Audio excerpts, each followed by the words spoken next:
नमस्कार प्यारे बच्चों, मैं राज सर आपके बीच में फिर एक नए वीडियो के साथ उपस्थित हूं और आशा करता हूं कि प्यारे बच्चे आप अच्छे होंगे और खूब अच्छे से पढ़ाई कर रहे होंगे। ठीक है बच्चों, तो आपके बीच में आपका एक गुलाम वंश, दिल्ली सल्तनत के अंतर्गत गुलाम वंश के बारे में चर्चा कर रहे थे। तो अभी तक हम लोगों ने प्यारे बच्चों दिल्ली सल्तनत जो कि 1206 से लेकर के 1526 तक चला था और इसमें 5 राजवंशों ने लगभग 320 वर्ष तक काम किया था।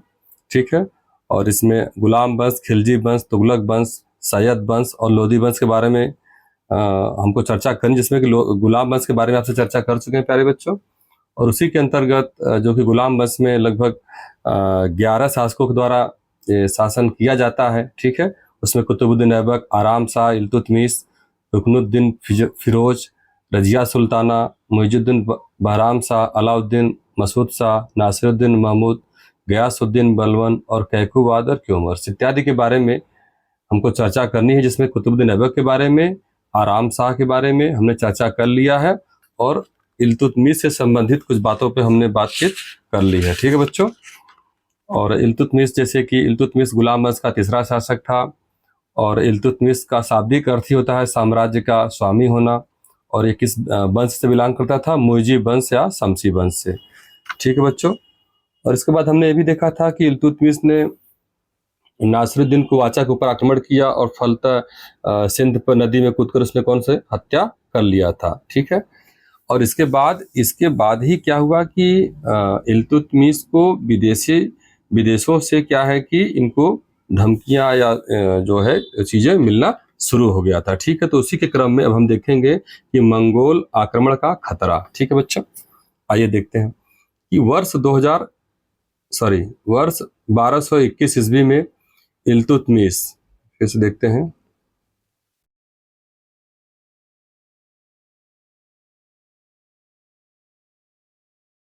चलिए, वर्ष 1221 ईस्वी में इल्तुतमिश के समय में, किसके समय में? इल्तुतमिश के समय में मंगोल आक्रमण का खतरा मंडरा रहा था। कहने का मतलब यह है कि इल्तुतमिश तो थे दिल्ली में, लेकिन इनके ऊपर कौन सा खतरा मंडरा रहा था? एक आपका मध्य एशिया में देखेंगे तो मंगोलिया देश है, मंगोलिया के ही जो आक्रमणकारी होते हैं, जो खूंखार प्रवृत्ति के होते हैं प्यारे बच्चों, उन्हें मंगोल कहते हैं। तो उसी समय क्या, एक चंगेज खां नाम का एक शासक हुआ करता था, जो कि क्या था, बहुत ही खूंखार प्रवृत्ति का था। तो उसके वही लिखा ना कि 1221 ईस्वी में इल्तुतमिश के समय में मंगोल आक्रमण का खतरा मंडरा रहा था। ठीक है, आइए आगे देखते हैं।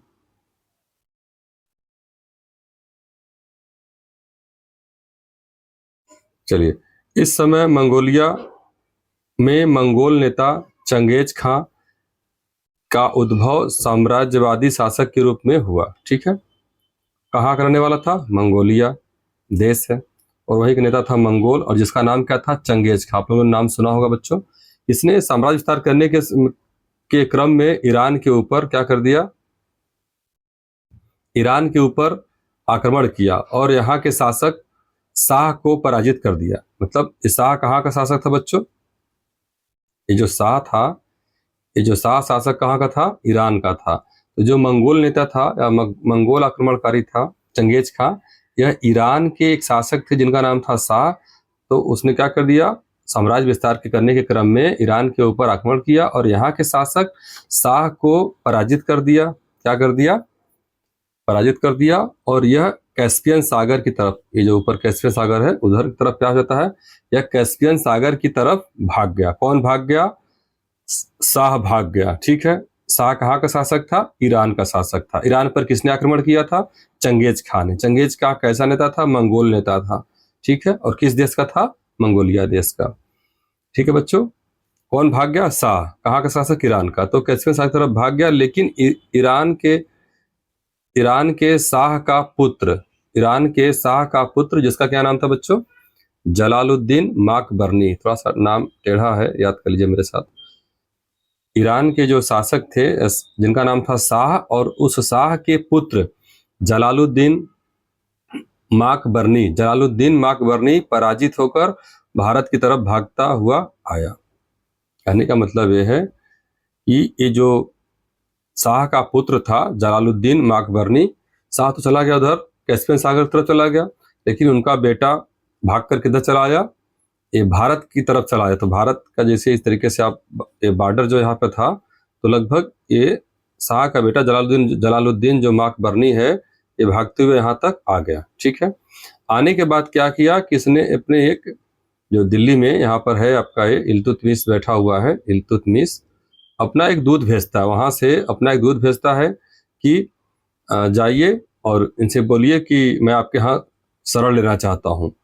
तो इल्तुतमिश ने क्या किया बच्चों कि ये जो जलालुद्दीन माकबरनी है, इनके दूत को आए, बात तो सुन लिए, लेकिन सुनने के बाद इसने अपना कूटनीतिक तरीके से ये सोचा, इल्तुतमिश ने सोचा कि अभी तो हम दिल्ली को एक छोटे शिशु या इन्फेंट्स के रूप में डेवलप कर रहे हैं, विकास कर रहे हैं, विकसित कर रहे हैं, और ये नाम सुन रखा था चंगेज खां के, बहुत ही खूंखार व्यक्ति है, अगर वो आ गया हमला करेगा तो पूरा दिल्ली तहस नहस करके चला जाएगा। तो इसने क्या किया कि ये जो इनका दूत आया था, दूत को ही उन्होंने क्या कर दिया, मार दिया। दूत को मार करके अपना संदेश भिजवा दिया कि इस तरीके से हम आपको शरण नहीं दे सकते। तो ठीक, आइए आगे के स्लाइड में देखते हैं बच्चों। बागबनी रहित होकर भारत की ओर भागता हुआ, इसी समय इसने आइन उल मुल्क, जो उनका दूत आया था, देखिए इसी समय इसने आइन उल मुल्क नामक दूत भेजकर इल्तुतमिश से शरण मांगी। उस दूत का नाम था आइन उल मुल्क। आइन उल मुल्क नामक दूत भेजकर इल्तुतमिश से शरण मांगी, लेकिन इल्तुतमिश ने दूरदर्शिता का या कूटनीति का परिचय देते हुए इसके दूत का वध करवा दिया। किसने वध करवा दिया? इल्तुतमिश ने वध करवा दिया। ठीक है, आइए आगे देखते हैं। और इसको संदेश दिया कि दिल्ली अभी एक क्या है, नवजात शिशु के रूप में है, फलता वह किसी विदेशी सत्ता का साथ नहीं दे सकता। समझ रहे हैं? चलिए आगे देखते हैं, साथ नहीं दे सकता। इस तरह कूटनीति का विशेष परिचय उदाहरण देते हुए आईएम मतलब इल्तुतमिश ने मंगोल नेता चंगेज खां के आक्रमण को दिल्ली से दिल्ली को बचा लिया। अपनी कूटनीति के वजह से इन्होंने क्या किया, इसको बचा लिया। ठीक है, आइए कुछ और फैक्ट है बच्चों, देख लीजिए। चंगेज खां के बचपन का नाम, ये पीसीएस में पूछा हुआ क्वेश्चन है बच्चों। पीसीएस में क्वेश्चन पूछा हुआ कि चंगेज खां का बचपन का नाम क्या था। तो अभी आप याद मेरे साथ ही याद कीजिए, तेमुचीन। बोलिए मेरे साथ, तेमुचीन 3-4 बार 5 बार बोल लीजिए, बाद में कोई पढ़ता नहीं है। चंगेज खां के बचपन का नाम तेमुचीन था। तेमुचीन। चंगेज खां के बचपन का नाम तेमुचीन था। ठीक है, मंगोल एक बर्बर और असभ्य जाति के लोग थे। ठीक है, तेमुचीन याद हो गया, किसका नाम था? चंगेज खां। ठीक है, आइए अब कुछ और बातों को देख लेते हैं।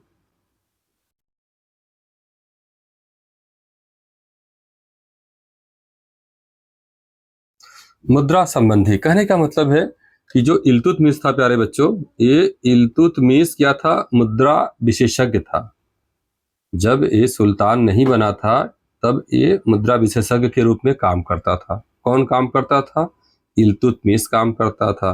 तो मुद्रा संबंधी इल्तुतमिश ने काम किया। आप सीधी सी बात जानते हैं कि जिस व्यक्ति के अंदर जो विशेषता होती है, निश्चित रूप से अपने उस विशेषता को जब एक निश्चित समय आता है, एक टाइम पीरियड आता है, तो अपनी विशेषता वो जरूर दिखाता है। ठीक है, तो इल्तुतमिश कैसा था? एक मुद्रा संबंधी विशेषज्ञ था। तो उसने मुद्रा संबंधी क्या काम किया, आइए उसको देख लेते हैं। इल्तुतमिश एक महान मुद्रा विशेषज्ञ था।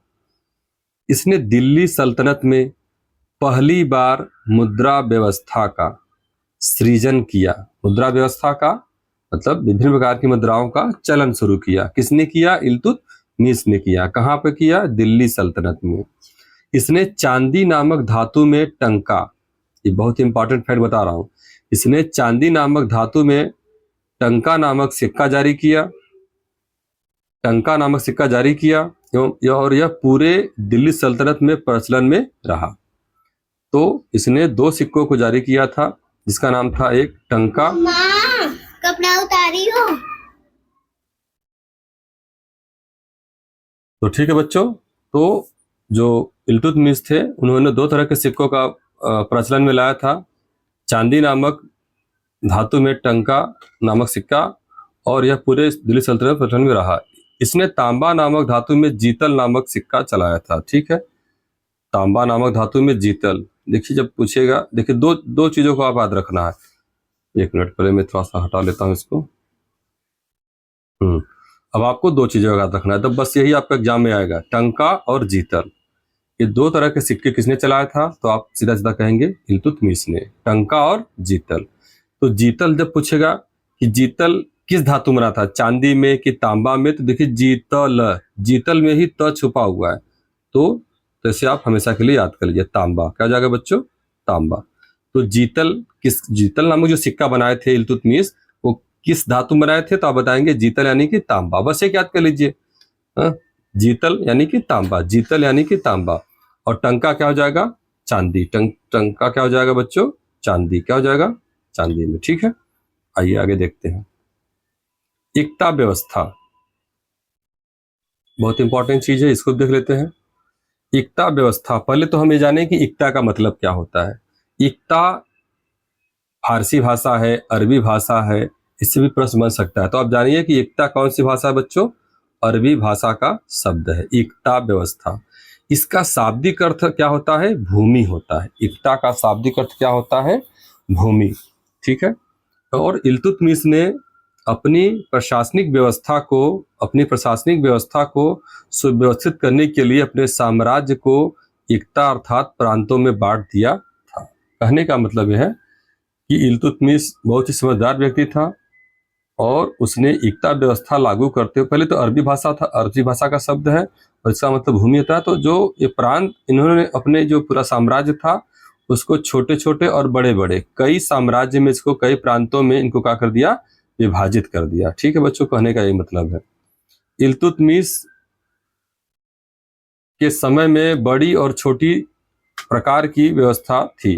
ठीक है, इक्ता व्यवस्था थी और इनका मुखिया मुख्यतः क्या हो जाता था, मुक्ता। ऐसे याद रखिएगा, इक्ता जो भूमि थी या जो प्रांत था उसके मुखिया को क्या बोलते हैं, मुक्ता। बाद में चल करके यही इक्ता से क्या हो जाता है, इक्ता दार हो जाता है। हम यहाँ पर सिर्फ दार लिख रहे हैं, इक्ता यहाँ से ले लीजिएगा। ठीक है, तो कहने का मतलब इक्ता का मुखिया इल्तुतमिश के समय में मुक्ता होता था। जो उस भूमि क्षेत्र का, छोटे प्रांत का, बड़े प्रांत का जो मुखिया होता था उसे मुक्ता बोला जाता है इल्तुतमिश के समय में। लेकिन यही इक्ता, वही भूमि, वही जो जमीन, वही जो प्रांत होते थे, उसका जो मालिक इनके बाद के समय में, तो उसी को बोलते थे इक्तादार। लेकिन इल्तुतमिश के समय क्या बोलते थे, उसको मुक्ता बोलते थे। ठीक है बच्चों, आइए आगे देखते हैं। दास व्यवस्था। चलिए, इल्तुतमिश एक दास था, जैसा कि हम सभी जानते हैं कि मोहम्मद गोरी का दास कौन था, मोहम्मद गोरी का दास कौन था, कुतुबुद्दीन ऐबक। और कुतुबुद्दीन ऐबक का दास कौन था, इल्तुतमिश। दासों का दास इल्तुतमिश है। ठीक है, तो दास व्यवस्था के बारे में देख लीजिए क्या बताना चाहते हैं भाई साहब। इल्तुतमिश स्वयं एक दास था, यह बचपन में अपने माता पिता से स्वतंत्र हो गया था। बिल्कुल सही बात। इसके स्वामी ने इसे मध्य एशिया की प्रसिद्ध दास बाजार नैसापुरा, याद रखिएगा, कभी कभी पूछ देगा कि नैसापुरा किसके लिए फेमस है या किस चीज से जुड़ा हुआ, उसका क्या संबंध है, तो क्या बताएंगे, दास बाजार था। जो नैसापुरा था, मध्य एशिया का नैसापुरा कैसा बाजार था, दास बाजार। जैसे बाजार लगता है आज के समय में, हर चीज का बाजार लगता है, तो उसी समय मध्य एशिया में नैसापुरा नामक जगह में दास बाजार लगता था और में बेचने का प्रयास किया गया। किसको प्रयास किया गया था, इल्तुतमिश को। लेकिन यह सफल नहीं हुआ। फलतः इसने दिल्ली की दास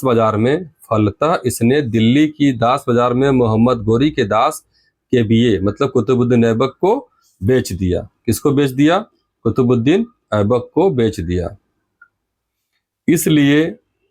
इसलिए इल्तुतमिश को दासों का दास कहा जाता है। बहुत इंपॉर्टेंट प्रश्न बनता है। यह सुल्तान बनने से पूर्व उत्तर प्रदेश के बदायूं का इक्तादार था। इसलिए इल्तुतमिश को दासों दास कहता है। बिल्कुल सही बात है। सुल्तान बनने से पूर्व मतलब भाई देखिए, कोई भी सुल्तान तो बाद में बनते हैं, जब उनको मौका मिलता है तब चौका मारते हैं।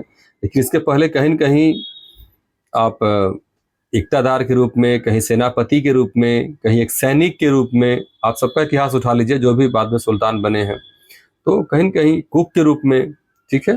कहीं न कहीं कुछ आदमी छोटा मोटा काम करता रहता है, देखता रहता है, हर चीजों को परखता है, समझता है क्या शासन काल चल रहा है, इसमें क्या हम विशेष करें कि राजा की नजर में आ जाए और हमें ऊंचा से ऊंचा पद मिल जाए। तो यह सुल्तान बनने से पूर्व उत्तर प्रदेश के बदायूं का इक्तादार था। इक्तादार को प्रांतपति या गवर्नर भी कहा जाता था। इल्तुतमिश ने अपने समय काल में दासों के हितों की रक्षा के लिए कुल 40 गुलाम सरदारों का एक दल बनाया। बहुत इंपॉर्टेंट फैक्ट है बच्चों, मैं स्टार बना दे रहा हूँ, याद कर लिएगा कि इल्तुतमिश ने अपने समय काल में दासों के हितों के लिए 40 गुलाम सरदारों का, कितने लोगों का, 40 गुलाम सरदारों का एक दल बनाया, जिसे गुलामे चालीसा या तुर्कान चहलगामी कहते हैं। ठीक है बच्चों, ये बहुत इंपॉर्टेंट चीज है, एक बार फिर से मैं बता दूं आप लोगों को।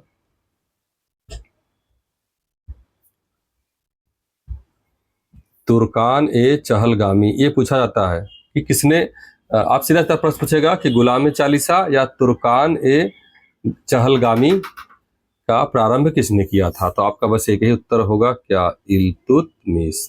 ये याद कर लीजिएगा, ठीक है। इल्तुतमिश साहब ने गुलाम चालीसा या तुर्कान ए चहलगामी का निर्माण कराया था। मतलब इनका एक संगठन है, तुर्कान मतलब तुर्कों का, चहलगामी मतलब समूह, ठीक है। गुलाम चालीसा, और इसमें भी सभी गुलाम ही थे, ये जो थे 40 लोग थे, इसमें सभी गुलाम सरदार ही थे, ऊपर में लिखा है ना। आइए आगे देखते हैं। खिलियत की प्राप्ति, बहुत इंपॉर्टेंट फैक्ट है। खिलियत की उपाधि, आप लोग सामने एक नया शब्द आ रहा होगा, घबराना नहीं है बिल्कुल। खिलियत क्या होता है मैं समझा दे रहा हूँ।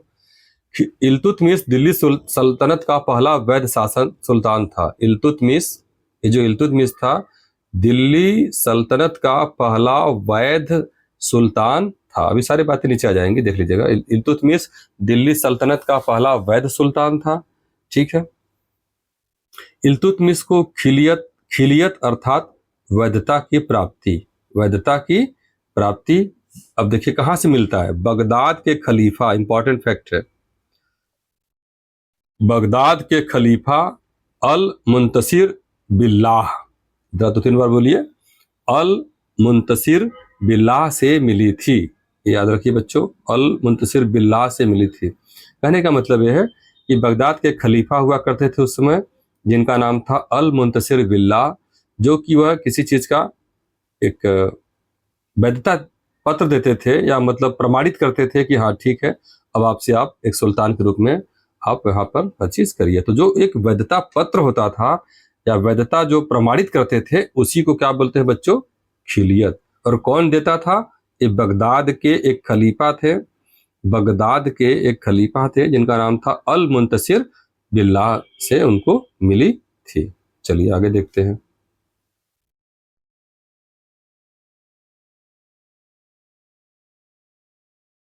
वर्ष 1219 ईस्वी में इसे इस्लाम की राजधानी, वर्ष 1219 ईस्वी में इसे इस्लाम की राजधानी से सम्मान सूचक उपाधि, कहने का मतलब ये जो आपका जो उपाधि मिल रही है, तो सम्मान सूचक, सम्मान, इसे इस्लाम की राजधानी से सम्मान सूचक उपाधि और कुछ वस्त्र यानी कपड़े और अनेक प्रकार के उपहार दिल्ली भेजे गए, ठीक है। ये जो खिलियत मिला था खिलियत जो, तो खिलियत मिलने का ऐसा नहीं कि कोई एक पत्र पे लिख दिया गया, ऐसे क्या है, नहीं, इस सम्मान तरीके से सम्मान सूचक उपाधि दी जाती थी, कुछ वस्त्र, अच्छे अच्छे वस्त्र जाते थे, और कुछ उपहार भी इसी के साथ दिया था। तो ये जो उपाधि है, वस्त्र है और उपहार है, ये तीनों जो भेजा जाता था उस व्यक्ति को, उस शासक को, तो उसी को क्या बोलते हैं बच्चों, खिलियत। क्या बोलते हैं, खिलियत, ठीक है, खिलियत का उल्लेख।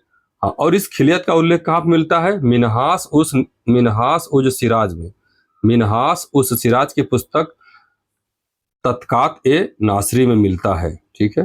ये भाई साहब लेखक हैं मिन्हास उज सिराज, उनकी एक किताब है तबकात ए नासरी, थोड़ा कठिन नाम है बच्चों, लिख लिख के याद कर लीजिएगा आप लोग, मिन्हास उज सिराज। पहले तो एक ही क्वेश्चन पीसीएस में कई बार पूछा हुआ है कि तबकात ए नासरी किसकी 3-4 किताबों के नाम दे देगा और फिर आगे पीछे करके उनके लेखक का नाम दे देगा, तो आपको मिलाना पड़ेगा। तो तबकात ए नासरी मिन्हास उज सिराज, नासरी सिराज, ठीक है, ऐसे याद कर लीजिए, ए नासरी सिराज, ठीक है। मिन्हास उज सिराज की पुस्तक का नाम क्या है, तबकात ए नासरी, ठीक है। आइए आगे चलते हैं। इल्तुतमिश के स्थापत्य संबंधी कार्य। अब इल्तुतमिश ने क्या अपना काम किया था उसको देख लेते हैं, ठीक है। स्थापत्य संबंधी क्या का निर्माण किया था। इल्तुतमिश ने कुतुब मीनार का निर्माण कार्य पूरा करवाया था। सीधी सी बात है, पहला और दूसरा फ्लोर किसने बनवाया था? कुतुबुद्दीन ऐबक ने। तीसरा और चौथा फ्लोर किसने पूरा करवाया था? इल्तुतमिश ने। तो वही कह रहा है कि इल्तुतमिश ने कुतुब मीनार का निर्माण कार्य पूरा करवाया था। इल्तुतमिश ने दिल्ली में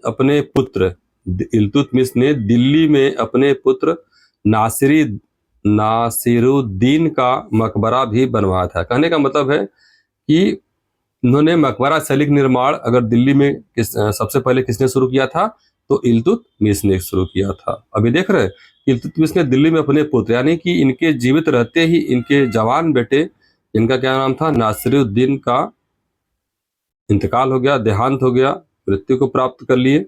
तो उन क्या किया? नासिरुद्दीन का उन्होंने मकबरा बनवाया था और इसे सुल्तानगढ़ी का मकबरा भी कहा गया। इसे क्या कहा गया? सुल्तानगढ़ी का मकबरा। दिल्ली में ये क्षेत्र है सुल्तानगढ़ी, ठीक है। तो नासिरुद्दीन का मकबरा वहीं पर बनवा दिया गया। कहाँ पे? सुल्तानगढ़ी, ठीक है। और इसी को सुल्तानगढ़ी का मकबरा भी कहते हैं। इल्तुतमिश को मकबरा शैली का जनक भी कहा जाता है। किसको कहा जाता है? इल्तुतमिश को ही मकबरा शैली का जनक भी कहा जाता है। आगे चल रही है। और इसने ही दिल्ली में सर्वप्रथम मकबरा बनवाया था, ठीक है। मकबरा शैली का निर्माण कौन है? इल्तुतमिश कौन है? तुर्कान चहलगामी, ये भी इसी का है। दिल्ली में सर्वप्रथम मकबरा बनवाया था। और इल्तुतमिश ने राजस्थान के जोधपुर में अतरी-कीन के दरवाजे का निर्माण भी किया था। तो ऐसे क्वेश्चन पूछ सकता है कि पहले बात तो अतरी-कीन का दरवाजा कहाँ पर है? तो आपका बताएंगे जोधपुर में है। जोधपुर कहाँ पड़ता है? राजस्थान में पड़ता है, ठीक है। तो राजस्थान के जोधपुर में इल्तुतमिश ने अतरी-कीन का दरवाजे का निर्माण भी करवाया था। आगे, इल्तुतमिश ने दिल्ली के हौज ए शमसी नामक ईदगाह स्थापित किया था। दिल्ली के हौज ए शमसी, ठीक है बच्चों, दिल्ली के हौज ए शमसी का भी निर्माण करवाया था, ठीक है। आइए आगे देखते हैं। अब इस तरीके से इल्तुतमिश का कार्यकाल समाप्त होता है। अब इसके बाद कौन शासक बनते हैं? रुकनुद्दीन फिरोज। 1236 से लेकर के बच्चों 1236 से लेकर के 1236 में ये शासनकाल अपना गद्दी पर बैठते हैं, जिनका नाम क्या है? रुकनुद्दीन फिरोज। इल्तुतमिश के बाद यह शासक बना था। इसकी माता का नाम शाह तुर्कान था, ठीक है। हालांकि रुकनुद्दीन के अंदर कोई शासक का गुण नहीं था, लेकिन ये जो रुकनुद्दीन की माता थी, जिनका नाम क्या है बच्चों? शाह तुर्कान। इल्तुतमिश के बाद यह शासक बना रुकनुद्दीन फिरोज। इसकी माता का नाम शाह तुर्कान, लेकिन ये बहुत ही चालाक महिला थी। शाह तुर्कान जो महिला थी, नामक महिला थी, ये बहुत ही चालाक थी। यह एक महत्वाकांक्षी लेडी भी थी। कैसी लेडी थी? महत्वाकांक्षी लेडी थी। देखिए, महत्वाकांक्षी होना तो अच्छी बात है, लेकिन अति महत्वाकांक्षी होना बच्चों ये अच्छी बात नहीं है। तो ये जो शाह तुर्कान थी, अति महत्वाकांक्षी महिला थी और हाथी पर चढ़ करके बड़े बड़े दान किया करती थी। कौन किया करती थी? यही शाह तुर्कान। और इससे राज्य का व्यय, निश्चित रूप से आप अगर ज्यादा व्यय करेंगे, ज्यादा दान करेंगे, तो राज्य का व्यय क्या हो जाएगा? बढ़ता चला जाएगा, ठीक है।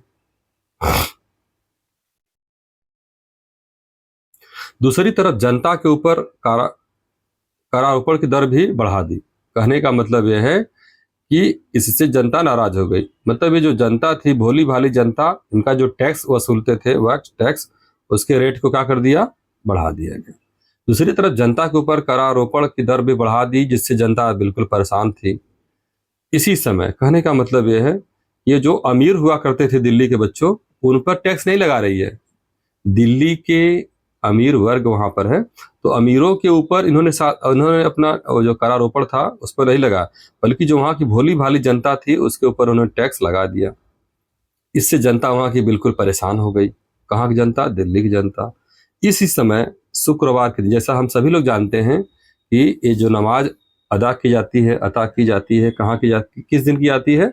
शुक्रवार के दिन की जाती है। तो इसी समय शुक्रवार के दिन नमाज के समय रजिया सुल्ताना, जो कि किसकी बेटी है, इल्तुतमिश की पुत्री हैं, तो रजिया ने लाल वस्त्र पहनकर दिल्ली की जनता के सामने आ गई। कहने का मतलब ये है कि ये जो शाह तुर्कान थी, ये इतना ज्यादा मतलब दिल्ली की जनता का शोषण करने लगी कि, और इनकी है तो बेटी इल्तुतमिश की बेटी रजिया, ये भी तो एक शासक की बेटी है, सुल्तान की बेटी है। तो ये सब बैठे बैठे सब देख रही थी कि ये क्या चल रहा है हमारे राज्य में। तो वो क्या किया, बढ़िया समय चुना, और जो दिल्ली की सड़कें हैं, ठीक है, चांदनी चौक का जो इलाका है, अभी भी जो घूमने आप वहां पर जाते होंगे, देखे होंगे, तो वहां पर खूब भीड़ जुटी हुई थी। शुक्रवार का दिन था, नमाज के लिए भारी संख्या में जनता थी। तो रजिया सुल्तान क्या किए, लाल वस्त्र पहन, अब हम सभी लोग जानते हैं कि लाल वस्त्र क्या होता है, एक न्याय का प्रतीक होता है। तो रजिया लाल रंग के कपड़े पहनकर, कुर्ता बढ़िया से अच्छे से पहन करके दिल्ली की जनता के सामने आ गई। फलतः दिल्ली की जनता ने ही, किसने, दिल्ली की जनता ने ही रजिया को शासिका के रूप में स्वीकार कर लिया। कहने का मतलब है, जब आप किसी के दुख दर्द में आप काम आएंगे, अगर आप लड़की हो लड़का, कोई भी उससे मतलब नहीं है, लेकिन अगर आप उनके मन की बात को समझेंगे, कर में कमी कर देंगे, उनके साथ न्याय करेंगे, उनकी जो बातें हैं उनको सुनेंगे, उसको हल करने का प्रयास करेंगे, निश्चित रूप से आप उनके दिलों में आप अपनी जगह बना लेंगे। तो जनता को लगा कि नहीं, यह जो रजिया है, यह आपका शासिका के रूप में अगर हम उनको चुन लें तो ये हमारे लिए अच्छा रहेगा। तो वहाँ की जो दिल्ली की जो जनता थी, अमीरों ने नहीं, याद रखिएगा, अमीरों ने नहीं रजिया को सुल्तान बनाया था, बल्कि दिल्ली की जनता ने रजिया को सुल्तान के रूप में चुना हुआ था। ठीक है, तो आइए अब हम बात करेंगे रजिया सुल्ताना के बारे में। इनका कार्यकाल कब से शुरू होता है बच्चों, 1236 से लेकर के 1240 तक। आइए देखते हैं। यह मध्यकालीन भारत की पहली महिला, कैसी महिला थी, पहली महिला और अंतिम महिला शासिका थी। रजिया सुल्ताना 1236 से लेकर 1240 के मध्य पहली महिला और अंतिम महिला शासिका थी। यह इल्तुतमिश की पुत्री थी, मैं कई बार बता चुका हूं। इसे दिल्ली की जनता ने शासिका बनाया था, ये भी चर्चा कर लिया हूं। और आगे देखिए, इसने न्याय वस्त्र के रूप में प्रसिद्ध लाल वस्त्र को पहनकर जनता से शासिका बनाने का आग्रह किया था, और जनता ने उनको अपना भरपूर प्यार देते हुए शासिका बनाया भी था। ठीक है, लेकिन बना तो दिए, लेकिन जो अमीर हुआ करते थे, ये इनको नापसंद था कि कोई महिला कैसे हम पर शासन करेगी, कैसे वो हम पे अपनी सारी बात थोपेगी रखेगी। ठीक है, इतना हो गया बच्चों। आइए आगे देखते हैं। रजिया ने एर्तगीन को अमीर हाजिब, कहने का मतलब है, जब रजिया शासिका बन गई तो फटाफट क्या किया इन्होंने, जो उनके करीबी लोग थे, मतलब पहले के जो पहले से पदों पे, अच्छे अच्छे पदों पे लोग बैठे हुए थे, इन्होंने क्या किया, हटाना शुरू कर दिया, अपने हिसाब से हटाना शुरू कर दिया। और शुरू करके फिर अपने जो इनके मनपसंद के जो लोग थे, जिसपे इनको विश्वास हुआ करता था, ये इनको क्या कर दिया, बना दिया। ठीक है, तो रजिया ने एर्तगीन को अमीर हाजिब का नाम, रजिया ने एर्तगीन को, किसको बच्चों, एर्तगीन को अमीर ए हाजिब नामक दरबारी शिष्टाचार का पद दिया। किसको, एर्तगीन, याद रखिएगा नाम, एक एर्तगीन है, ठीक है, एक जमालुद्दीन याकूत है, एक कबीर खां है, और एक क्या है, अल्तुनिया। ये चार अमीर है। अमीर का मतलब ये पैसे वाला अमीर नहीं, अमीर वहां के जो खास वर्ग है उसको अमीर संबोधित किया जाता है। तो ये जो दिल्ली के जो चार अमीर थे, जिनके ऊपर रजिया को बहुत विश्वास था, इन्होंने क्या किया कि इनको अच्छे अच्छे पदों पर बैठा दिया। पहले उनके पद के बारे में देख लेते हैं। तो ये देखिए,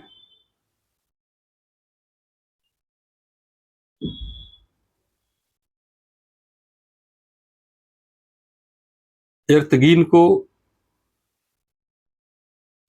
को अमीर ए हाजिब नामक दरबारी शिष्टाचार का पद दिया, एर्तगीन, याद रखिएगा। रजिया ने जमालुद्दीन याकूत को अमीर ए आखूर, अमीर ए आखूर, इसको थोड़ा सा कठिन नाम है बच्चों, इसको थोड़ा सा पढ़ना पड़ेगा, लिख लिख के पढ़ लीजिएगा। जमालुद्दीन याकूत को अमीर ए आखूर का पद दिया, और ये अस्तबल का प्रधान होता था। अमीर ए आखूर, तो आखूर से याद कर लीजिए, खुर खुर खुर कहाँ होता है, ठीक है, अस्तबल। तो इस तरीके से जमालुद्दीन याकूत को अमीर ए आखूर का पद दिया और अस्तबल का प्रधान होता था। रजिया ने कबीर खां अयाज, इनका पूरा नाम क्या है? कबीर खां अयाज। कबीर खां अयाज को लाहौर का इक्तादार बना दिया। कहाँ का बना दिया? लाहौर का इक्तादार। ठीक है, आगे रजिया ने अल्तुनिया को, अल्तुनिया नाम है याद रखिएगा, एक हो गया एर्तगीन, ठीक है, एक हो गया जमालुद्दीन याकूत, एक हो गया कबीर खां, एक हो गया अल्तुनिया। ठीक है, तो एर्तगीन, जमालुद्दीन याकूत, और एक हो गया कैसे कबीर खां, और एक हो गया एजे के ए। ठीक है, एजे के ए याद कर लीजिए, एर्तगीन, जमालुद्दीन याकूत, कबीर खां और अल्तुनिया, ये चार अमीरों को चार पद, इंपॉर्टेंट पद दे दिया। ठीक है, चलिए आगे देखते हैं। तो रजिया ने कबीर खां को लाहौर का बना दिया। रजिया ने कबीर खां अयाज को लाहौर का इक्तादार बना दिया। अल्तुनिया को भटिंडा, भटिंडा बता चुका हूँ कहाँ पर पड़ता है? पंजाब में। कहाँ पड़ता है बच्चों?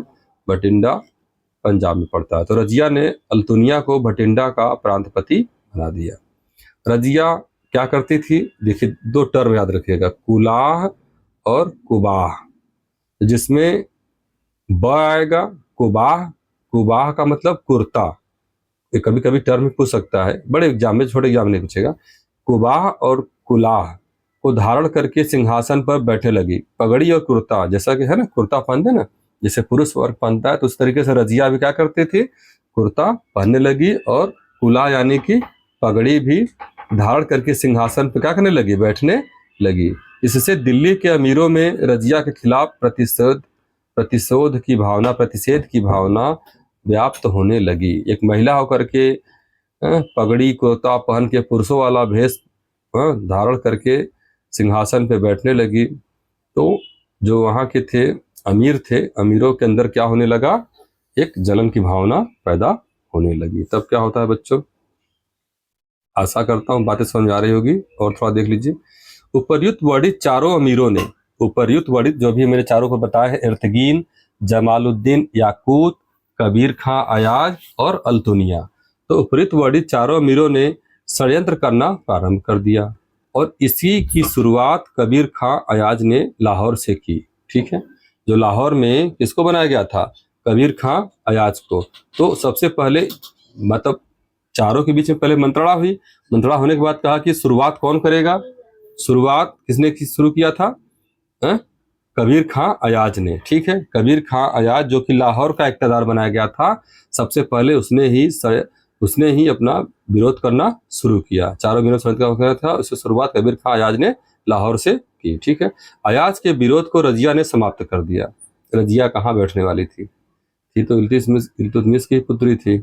उसने क्या किया? अपना सैनिकों को फटाफट लिया और जा करके तुरंत उसने लाहौर में जा करके उसने क्या किया कि कबीर खां अयाज को समाप्त कर दिया। इसके बाद अल्तुनिया ने विद्रोह किया। किसने विद्रोह किया बच्चों? अल्तुनिया, जो कहाँ का था? भटिंडा का प्रांतपति था। जब लाहौर वाला परेशान किया, इसके बाद उसको खत्म कर दिए। अब इसका नंबर आ गया अल्तुनिया। अल्तुनिया जो कि भटिंडा में था, भटिंडा का प्रांतपति बनाया गया था। फिर अल्तुनिया ने विद्रोह किया। इसके विद्रोह को समाप्त करने के लिए रजिया कहाँ पहुंच गई बच्चों? भटिंडा पहुंच गई। कहाँ पहुंच गई? भटिंडा पहुंच गई। भटिंडा कहाँ पड़ता है? पंजाब में, बता चुका हूं मैं कई बार। अब लेकिन अल्तुनिया ने रजिया को कैद कर लिया। कहने का मतलब है कि भाई उन्हीं के अमीर थे, और एक तो वो क्या है, अपने जो सुल्तान है, जो मैडम थी, तो उनको क्या, उनके चीज़ों को समझते थे कि कैसे हम पर हमला करेंगे, क्या है। तो दुनिया थोड़ा सा चालाक टाइप का व्यक्ति था, तो उसने रजिया को कैद करके भटिंडा के किले में ही क्या कर दिया? बंद कर दिया, कैद कर दिया। ठीक है, अब देखिए इस सब सारी बातों को कौन देख रहा था? इर्तगीन, जो कि अमीर हाजिब के नाम से दरबारी शिष्टाचार का पद पा लिया था। इसी समय फायदे में कौन रहा? इर्तगीन रहा। उसने मुइजुद्दीन बहराम शाह को दिल्ली का शासक बना करके स्वयं नायब बन गया। कहने का मतलब यह है कि सबको कहा कि चलो तुम बगावत करो। ठीक है, सब लोग बगावत करो, और अपने सिर्फ शांत होकर के देख रहा था। कौन देख रहा था? इर्तगीन। तो इर्तगीन क्या किया? फटाफट इस माहौल देखते हुए कि ये तो आपका ये जो अल्तुनिया है, अल्तुनिया और ये आपका जो रजिया सुल्ताना है, ये तो अपना उधर ये उलझे हुए हैं। तो तुरंत क्या किया? जा करके यहाँ पर उन्हीं के जो बेटे थे, मुइजुद्दीन बहराम शाह, मुइजुद्दीन बहराम साहब को क्या किया कि उन्हें दिल्ली का शासक बना दिया, लेकिन शासक बनाने से पहले अपनी एक बात रखवा दिया कि नहीं, शासक तो मैं आपको बनाऊंगा जरूर। एर्तुगरुल बोलता है कि मैं आपको शासक बना रहा हूं, लेकिन मुझे नायब का पद चाहिए। कौन सा पद चाहिए बच्चों? नायब का। तो एर्तुगरुल पूछता है कि सबसे पहले नायब का पद किसने धारण किया था? तो आप बताएंगे एर्तुगरुल। ठीक है, तो एर्तुगरुल क्या किया, फटाफट मुइजुद्दीन बहराम साहब को दिल्ली का शासक बना करके अपने नायब का पद ले लिया। आइए, नायब का पद कहने का मतलब क्या होता है बच्चों? उप सुल्तान। उप सुल्तान कहने का मतलब है प्रधानमंत्री, उप प्रधानमंत्री जैसे आज के समय में है। तो ठीक सुल्तान से ठीक एक कदम नीचे वाला जो पद होता है उसे क्या बोलते हैं? उप सुल्तान। उस समय नायब। ठीक है, तो नायब का समय एर्तुगरुल को सबसे पहले मिला था। कुछ इतिहासकार जमालुद्दीन याकूत को रजिया का प्रेमी होने का दावा करते हैं। प्रेमी, अब भाई देखिए, कुछ इतिहासकार जमालुद्दीन याकूत को रजिया का प्रेमी होने का दावा करते हैं और कहते हैं कि हाथ लगाकर रजिया को घोड़े पर चढ़ाता था, लेकिन यह बात सत्य नहीं है। निश्चित रूप से भाई राजा की बेटी है तो सुंदर थी, और जमालुद्दीन याकूत एक अमीर के रूप में था, उनके असूलों पे, उनके हुक्म में काम करता था। तो कहने का मतलब है कि याकूत को रजिया का प्रेम दावा करते थे, और रजिया घोड़े पर अगर सवारी करनी पड़ती थी या स्टार्टिंग में जब घोड़े की सवारी करना सिखाता था तो वो हाथ लगाकर रजिया को उस पर बैठाता था घोड़े पे कि मैडम चलिए इस पर बैठिए, ऐसा करता था। लेकिन यह बात क्या है? सत्य नहीं है। इतिहासकार ने बताया कि ठीक है, ऐसी बातें थी, लेकिन वास्तव में बातें सत्य नहीं है। ठीक है, इसके बारे में बात हो रही है जमालुद्दीन याकूत को। अगर आपको और भी जानना है और इसको हिस्टोरिकल रूप में देखना है तो इसकी मूवी भी है, रजिया सुल्ताना, हेमा मालिनी और धर्मेंद्र की मूवी है, आप देख सकते हैं वहाँ पे जा करके बच्चों। बहुत अच्छी मूवी है, मैं तो देखा हूँ, और इंटरेस्ट अगर आपका बढ़ता है तो देखने का। यह बात सत्य प्रतीत नहीं होती है। अल्तुनिया ने रजिया से आपसी मतभेद भुला। कहने का मतलब यह है कि जब एर्तुगरुल क्या किया कि मुइजुद्दीन बहराम शाह को, ये देखिए ध्यान से देखिए, जब एर्तुगरुल मुइजुद्दीन बहराम शाह को दिल्ली का शासक बना के नायब बन गया तो इसकी बात किसको मालूम चल गई? रजिया को भी मालूम चल गई और अल्तुनिया को भी मालूम चल गई। समझ रहे हैं बात को? तो क्या होता है तब यहाँ पर क्या करते हैं कि अल्तुनिया जो बठिंडा में था, जो कि अल्तुनिया और रजिया में, जो कि अल्तुनिया ने रजिया को पराजित करके बठिंडा के किले में कैद कर दिया था, तो अल्तुनिया ने रजिया से आपसी मतभेद को भुला करके विवाह कर लिया। मतलब जब जेल में जब कैद किया था वहां पर जाता है, एक दूसरे से अपना कुछ बात विचार होता है और आंखें चार होती है, एक दूसरे में प्रेम हो जाता है अल्तुनिया में और रजिया से, एक माहौल ही ऐसा बन जाता है वहाँ पे दूसरे से। तो अल्तुनिया और रजिया को आपस में प्यार हो जाता है और तब क्या करते हैं कि चलो फटाफट, तब जल्दी देरी नहीं करते हैं, शादी कर लेते हैं। अल्तुनिया और रजिया दूसरे से जो भी उनके पहले मतभेद था सबको भुला करके, जब प्रेम हो ही गया चलो शादी कर लेते हैं, शादी कर लिए। और शादी करने के बाद प्यारे बच्चों क्या होता है कि ये लोग दिल्ली की तरफ आगे बढ़ते हैं। मतभेद भुलाकर विवाह कर लिया और साथ साथ मिलकर के एर्तुगरुल को सबक सिखाने के लिए बठिंडा से दिल्ली की तरफ आने लगते हैं। बठिंडा से कहाँ आने लगते हैं? दिल्ली। बठिंडा कहाँ पड़ता है? पंजाब में। तो पंजाब से जब इधर आएंगे तो आपका हरियाणा से होकर के दिल्ली आना पड़ेगा। तो बठिंडा से दिल्ली की तरफ आने लगते हैं, लेकिन हरियाणा के कैथल के जंगलों में डाकुओं ने अल्तुनिया और राजा का वध दोनों को कर दिया और यहीं पर इन दोनों की कहानी हो गई समाप्त। एक बार फिर सुन लीजिए, बठिंडा से चले, बठिंडा कहाँ पड़ता है? पंजाब में पड़ता है। तो वहां से दोनों चले, कौन कौन चला? रजिया और अल्तुनिया। अब दोनों पति पत्नी हो चुके हैं, ठीक है। तो वहां से चल दिए और आते आते एक जंगल पड़ता है। तो एक क्वेश्चन पूछता है कि रजिया का जो वध किया गया था कहाँ के जंगलों में किया गया था? तो आप क्या बताएंगे? कैथल के जंगलों में। और कैथल कहाँ पड़ता है? हरियाणा राज्य के कैथल के जंगलों में अल्तुनिया और रजिया का जो डाकू वहां के थे, जंगली डाकू थे, इन्होंने क्या कर दिया? इनको फटाफट वध कर दिया। चलिए आगे देखते हैं। इस प्रकार रजिया कुल 3 वर्ष 6 महीना 6 दिन तक शासका के रूप में रही थी। 3 साल 6 महीना 6 दिन के रूप में थी, ठीक है। अब इसके बाद क्या हो जाता है?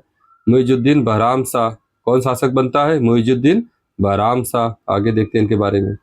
मुइजुद्दीन बहराम शाह के बारे में देख लीजिए, इसे दिल्ली के अमीरों ने सुल्तान बनाया था। रजिया को कौन बनाया था? दिल्ली की जनता ने बनाया था शासक। लेकिन मुइजुद्दीन बहराम शाह को अमीरों ने सुल्तान बनाया था। एक्चुअली जो अमीरों की चाल थी, उनको मालूम था कि रजिया वहां से आ रही है, तो आते समय रास्ते में जंगल पड़ेगा, तो वहां पर डाकुओं से कुछ धन वगैरह दे करके उनको वहां पे मरवा दिया। तो इसे दिल्ली के अमीरों ने सुल्तान बनाया था। इसे दिल्ली के अमीरों ने किसको? मुइजुद्दीन बहराम शाह को। यह दिल्ली का पहला सशर्त सुल्तान था। सशर्त सुल्तान था अर्थात शर्तानुसार, मतलब जो अमीर कहेंगे वही सुल्तान को करना पड़ेगा। शर्तानुसार सुल्तान बना था। इसने नायब के पद का गठन किया था और यह सर्वप्रथम इर्तगीन को दिया था। इसने नायब के पद का गठन किया था और यह सर्वप्रथम इर्तगीन को दिया था। आइए आगे देखते हैं। इर्तगीन एक महत्वाकांक्षी व्यक्ति था। इर्तगीन ही तो नायब का पद हासिल किया था, तो इर्तगीन महत्वाकांक्षी व्यक्ति था। इसने सुल्तान के विशेषाधिकारों का प्रयोग करता था। जो इर्तगीन था, इर्तगीन महत्वाकांक्षी व्यक्ति था। इसने सुल्तान के विशेषाधिकारों का उपयोग करना शुरू कर दिया। तब क्या कर दिया? शुरू कर दिया। कौन कौन से विशेषाधिकार होते हैं सुल्तान के? जैसे कि हाथी बांधना दरवाजे पर और शाही नौबत बजाना। शाही नौबत मतलब ये ढोल टाइप का होता है और बड़ा आकार का होता है, सुबह शाम बजता है। तो ये भी क्या कर दिया? हाथी बांधना, मतलब है नायब के पद पे और क्या कर रहा है? सुल्तान जैसी पूरी अपना सुविधा ले रहा है, उस विशेषाधिकार का प्रयोग कर रहा है। जिससे सुल्तान को लगा कि अच्छा, सुल्तान मैं हूं और तुम सारा चीज जो शानो शौकत है तुम करते हो, चलो तुमको सबक सिखाता हूं। तो क्या क्या सुल्तान ने फिर क्या किया? एक षड्यंत्र रचा और पदिमा के उसके पद की गरिमा समाप्त हो रही है, तो सुल्तान ने इर्तगीन का क्या कर दिया? एक षड्यंत्र रच करके उसका वध करवा दिया। किसका वध करवा दिया? इर्तगीन का, जो कि नायब के पद पे पहले शासक हुआ बना था, उप सुल्तान का पद धारण किया था। आइए आगे देखते हैं। हाथी बनाना शुरू किया था, इससे सुल्तान को लगा कि पद गरिमा इर्तगीन का वध करवा दिया, जिससे दिल्ली के अमीर नाराज हो गए। इससे क्या हो गया? अब दिल्ली के अमीर फिर नाराज हो गए और इसको पद से हटा करके अलाउद्दीन मसूद शाह को दिल्ली का नया सुल्तान। कहने का मतलब यह है कि जो दिल्ली का पूरा सुल्तान का जो पद है